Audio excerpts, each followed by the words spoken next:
Hello, guys, and welcome back to something unusual to know some unusual facts about Canada. So, today's topic is statement of purpose और ये बहुत ही एक important factor है आपका जब आप अपने वीज़ा फाइल लॉन्च करते हो। सो ये कुछ पॉइंट्स है जो मैंने लिखे हुए हैं।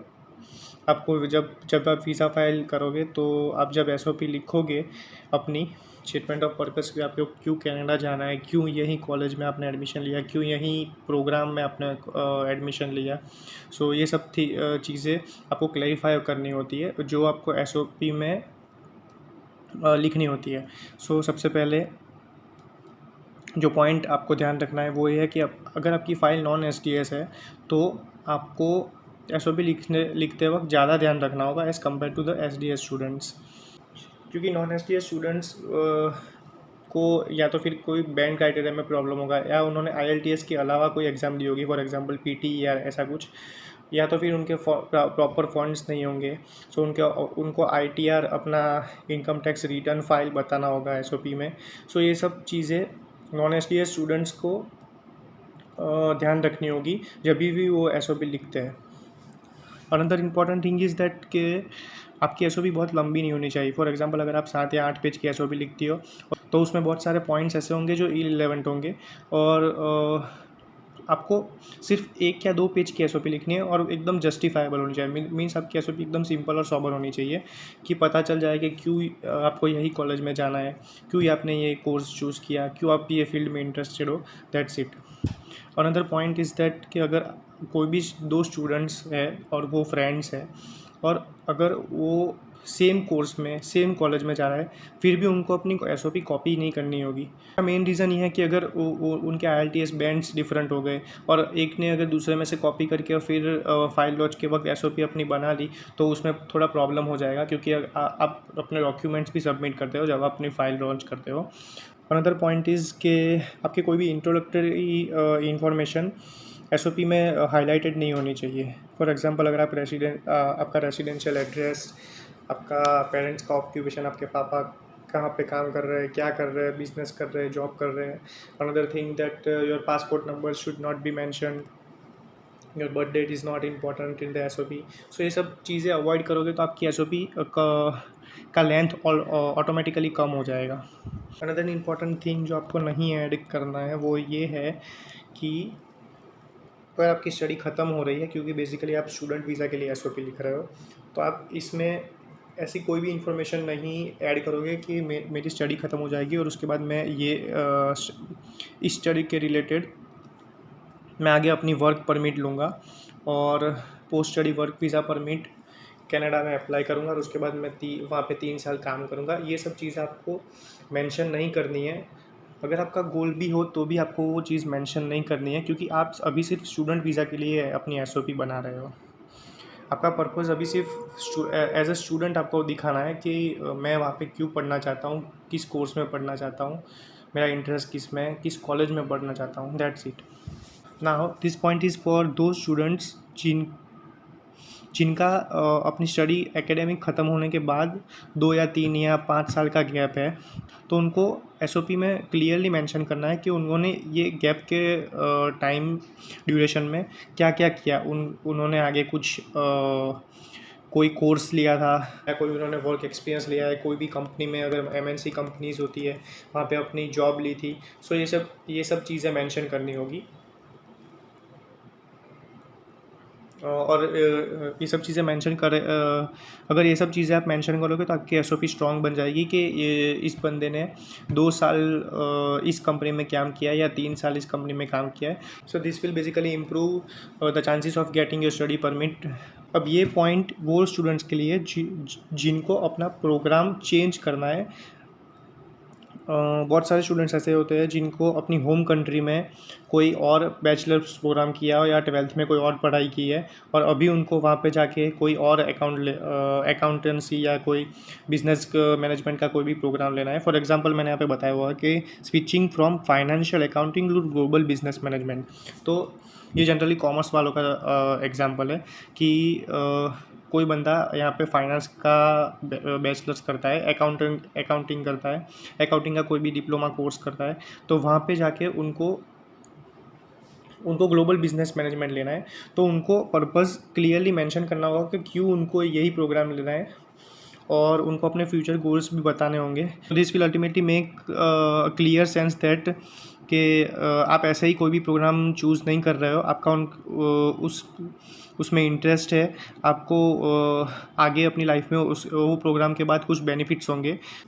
सो नाउ मूविंग टूवर्ड्स कि आपको ऐसे पे लिखने कैसे है, तो मैंने यहाँ पे एक सिंपल ब्लूप्रिंट बनाई हुई है, और अगर आप ये ब्लूप्रिंट फॉलो करोगे तो आपको लिए ईजी हो जाएगा अपनी एसओपी खुद लिखने के लिए, आपको कोई एजेंट के पास जाना नहीं पड़ेगा।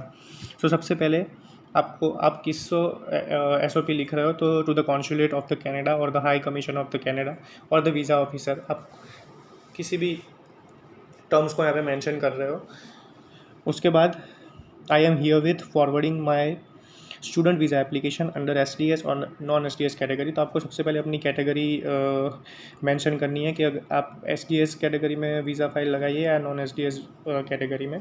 उसके बाद सबसे पहले आपको एकेडमिक क्रेडेंशियल के बारे में बात करनी होगी अपनी एसओपी में। सो सबसे पहले आपको ये मेंशन करना होगा कि आपने बैचलर्स किया है या फिर आपने साइंस में कौन से कोर्स में बैचलर किया है, आपने कॉमर्स, आपकी कॉमर्स फील्ड थी, आपकी साइंस फील्ड थी, आपका डिप्लोमा था, आपकी डिग्री थी। सो ये सब चीज़ें आपको मेंशन करनी है along with the grades that you have received. The next thing is that you have to mention about the your internships, your projects, your certification in the extracurricular activities as well as the activities that are related to your fields. So सबसे पहले आपको लिखना होगा कि like along with study, तो आपने जो भी आपने 12th के बाद या 12th में या डिग्री या डिप्लोमा में जो भी स्टडी की होगी, वो उसके अलावा I have all round experience as an participant, as a volunteer, as a competitor. So आपने कोई कंपटीशन में पार्ट लिया हो, अगर आपने कोई वॉल्टियरिंग एक्सपीरियंस किया हो, वो सब आपको ऐड करना होगा। इन एडिशन टू दिस आपको अपनी इंटर्नशिप का जो भी कंपनी नेम है और आपने इंटर्नशिप में क्या वर्क किया है, कितने टाइम ड्यूरेशन के लिए आपने इंटर्नशिप की थी, ये सब चीज़ें आपको मेंशन करनी होगी। Another important point is that why you have chosen Canada for your further studies, and why you have opted for this college or that university. So you have to mention the different kinds of reasons that Canada has multicultural environment. Canada provides the great opportunities for their fantastic study. It also has the different people from the different countries which can coordinate and communicate together. So ये सब चीज़ आपको mention करनी होगी। और आप ये भी लिख सकते हो कि Canada has the great educational institutions. Next thing you have to justifies that why you are choosing this college or this university. So आप ये सब इसमें ये सब reasons लिख सकते हो कि उनकी lab facilities अच्छी होती है, you have checked that on the internet. So आपने ये प्रोग्राम चूज़ किया है after comparing to the other colleges, and you have find this college or this university the best. So इसकी वजह से आपने ये चूज़ किया है. Another reason is that this college has the technological advancements, this college has the teaching methodologies which is great. Next thing that you have to mention in your SOP is that why are you choosing this program or this diploma course or this master's program.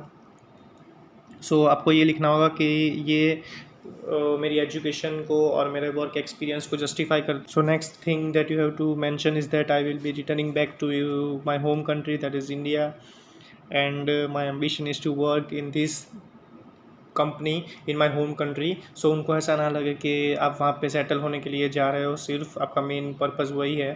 So basically आपको उनको convince करना होगा कि आप as a proper student, as on the student visa you are going to Canada for the study, and after that you will return back to India. So that's it. An important note is that if you are changing your program which is not completely relevant to your course in your home country, means कि अगर आप अपना programme change कर रहे हो and you are applying for the student visa, जैसे कि मैंने आगे बात की थी, तब आपको रीज़न में as a proof of work experience आपको कुछ ना कुछ रीज़न देना होगा कि मैंने ये वर्क एक्सपीरियंस किया है related to the study programme that you are opted for, and also give the details on how this programme will help you in the future prospects. Next point is also compulsory to write in the SOP is that the English proficiency. So आपने IELTS दिया होगा, आपने Duolingo दिया होगा, और आपने TOEFL दिया होगा, आपने PTE दिया होगा. So basically most of the students IELTS ही देते हैं for the Canada student visa. तो आपको अपने बैंड स्कोर मेंशन करने होंगे, और अगर आपने डुओलिंगो या कोई भी और एग्ज़ाम दी होगी तो उसका आपका जो भी स्कोर होगा, रिस्पेक्टिव स्कोर, वो आपको मेंशन करना होगा अपने एसओपी में. Another important thing that you have to mention is that the financial capabilities. सबसे पहले आपको ये मेंशन करना होगा कि अपनी कॉलेज की फ़ीस कम्प्लीटली फर्स्ट ईयर की फ़ीस पे कर दी है, और आपने अपनी GIC which is a guaranteed investment certificate, वो भी आपने उसकी भी अमाउंट आपने कैनेडियन बैंक्स में ट्रांसफ़र कर दी है, which is an essential requirement for the STS students category. An important note is that for the non-STS students, अगर वो अपनी फाइनेंशियल कैपेबिलिटीज़ मेंशन कर रहे हैं SOP में, तो उनको एक और चीज़ ऐड करनी होगी, that is the proof of ITR, their proof of income tax returns. उनकी एक कॉपी अटैच करनी होगी और उनको SOP में मेंशन करना होगा, and this can be beneficial for them for getting the Canadian student visa. So now the last thing that you have to write is that the closing statement, that finally taking into account my academic background, आपने अपने academics credentials जो भी है वो mention कर दिए, proof of funds, आपने अपनी financial capabilities mention कर दी, आपका motivation for higher education in Canada. I hope to be granted the study permit. So I hope that you get the proper information of how to write the SOP and what points you have to take care of while writing your SOP for the Canadian student visa. I hope you guys liked it. That's it for today's video. Thanks for watching. We will meet soon in the next video.